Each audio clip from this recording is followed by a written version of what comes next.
তিনবারের প্রধানমন্ত্রী হিসেবে খালেদা জিয়া যেসব উন্নয়নমূলক ও যুগান্তকারী কাজ করেছেন সেসব অনেকেরই অজানা। কারণ খালেদা জিয়া উন্নয়নের বাণী শুনিয়ে ক্ষমতা আঁকড়ে ধরতে চাননি। তার দল বিএনপিও নিজেদের আমলের সাফল্যগুলো নিয়ে খুব একটা কথা বলে না। রাষ্ট্র বিনির্মাণে খালেদা জিয়ার কিছু উল্লেখযোগ্য কাজ দেখে নেওয়া যাক। মুক্তিযুদ্ধকে নিজেদের গণ্ডিতে সীমাবদ্ধ করে রাখার জন্য আওয়ামী লীগের সমালোচনা আছে, খালেদা জিয়া ও বিএনপির ক্ষেত্রে সেটা নেই। অথচ মুক্তিযুদ্ধ ও মুক্তিযোদ্ধাদের সম্মানিত করার ক্ষেত্রে খালেদা জিয়ার অবদানটা অসামান্য।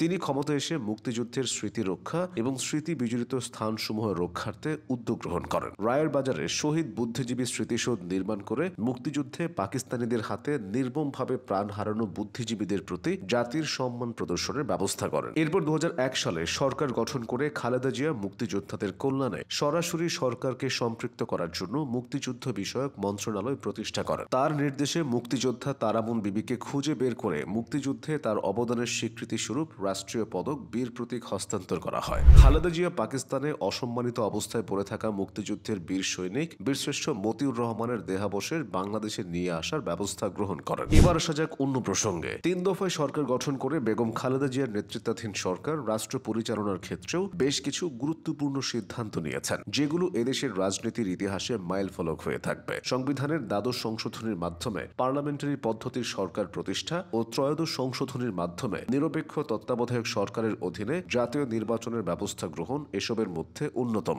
খালেদা জিয়ার সরকার রাষ্ট্রীয় কার্যক্রম পরিচালনায় 60টি সংসদীয় কমিটি গঠন করেন, যাতে বিরোধী দলীয় সাংসদদেরকে গুরুত্ব সহকারে অবস্থান দেওয়া হয়। শিক্ষা খাতে বাধ্যতামূলক প্রাথমিক শিক্ষা আইন এবং মেয়েদের জন্য 10ম শ্রেণী পর্যন্ত বিনা বেতনে পড়াশোনার ব্যবস্থা করা তার সরকারের অন্যতম অবদান। তার সরকারের আমলেই বাংলাদেশ উন্মুক্ত বিশ্ববিদ্যালয় ও জাতীয় বিশ্ববিদ্যালয়ের পথ চলা শুরু হয়। বেসরকারি বিশ্ববিদ্যালয় প্রতিষ্ঠার অনুমোদন তার সরকারের আমলেই গৃহীত হয়। তিনি জিয়াউর রহমানের অর্থনীতির অনুসরণ করে বেসরকারীকরণের উপর গুরুত্ব আরোপ করেন। ব্যক্তিগত আয়কর প্রদানের হার 55% থেকে 25% নিয়ে আসেন। ব্যবসা সহজ করার লক্ষ্যে 27 ধরনের শুল্ক হ্রাস করে 7 ধরনের আমদানি শুল্ক নির্ধারণ করেন। বেগম খালেদা জিয়া বাংলাদেশে মুক্তবাজার অর্থনীতির সূচনা করেন। দেশের ভূভাগের খনিজ সম্পদকে কাজে লাগাতে বড়পুকুরিয়ায় কয়লা খনি ও মধ্যপাড়ার শ্বেত পাথরের খনি থেকে উত্তোলন কার্যক্রমের সূচনা তার সরকারের আমলেই করা হয়। বেগম খালেদা জিয়ার শাসনামলে নারীদের আত্মনির্ভরশীল রূপে গড়ে তোলার জন্য প্রধানমন্ত্রীর তহবিল থেকে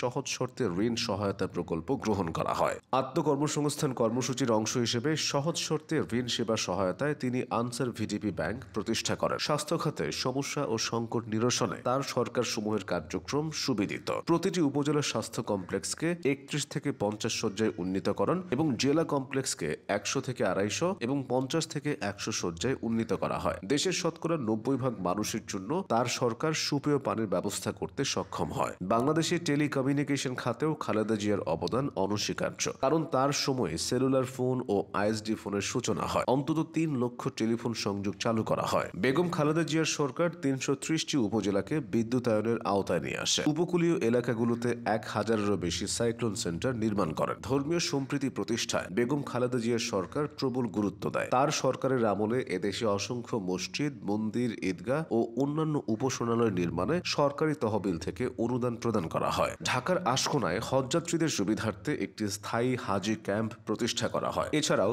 তাবলিগ জামাতের বৃহৎ সম্মেলন বিশ্ব ইজতেমার জন্য টঙ্গীতে অতিরিক্ত 300 একর জমির বন্দোবস্ত করে বেগম খালেদা জিয়ার সরকার। প্রধানমন্ত্রী হিসেবে খালেদা জিয়ার এসব সাফল্যের কথা আপনি কতটুকু জানতেন?